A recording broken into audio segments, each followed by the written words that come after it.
Salut à tous, donc là je me rends dans un coin de champ, de parcelles. Ici derrière moi il y avait une févrole. Et là je me situe à la jonction entre le champ de mon voisin qui était donc en maïs et le mien.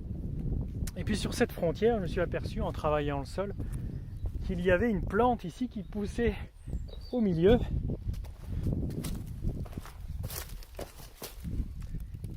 Et donc voici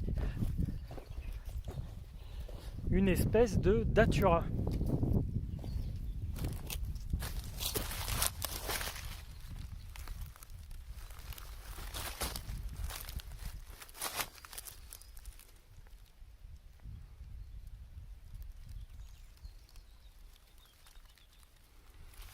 Donc là ce que je viens faire, je suis venu en quad et puis la petite remorque derrière, je pensais que la plante était déjà en train de grainer. Donc mon idée c'était d'arracher la plante pour isoler les graines et puis ramasser les graines qui auraient pu tomber en mettant un petit peu de terre qui était au pied avec les graines tombées. Mais là ça va pas être le cas, je vais juste avoir besoin d'arracher le plant. Là les bogues sont encore bien verts, donc ils sont pas du tout arrivés à maturité. Donc là ce que je vais faire, je vais l'arracher et me munir de gants parce que sur cette plante tout est toxique, la tige, les feuilles, les graines, les fleurs, tout. Même si on la fait brûler, eh bien la plante dégage des vapeurs qui sont toxiques. Elle n'est pas du tout le même aspect que d'autres spécimens de datura que l'on a sur l'autre site d'exploitation. Elle va avoir une tige beaucoup plus rouge que l'autre et beaucoup plus verte.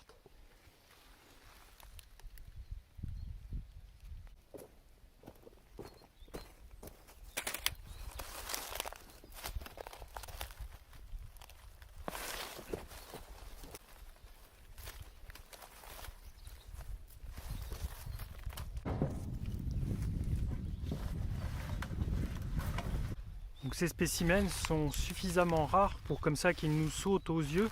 Ça fait souvent de belles grandes plantes.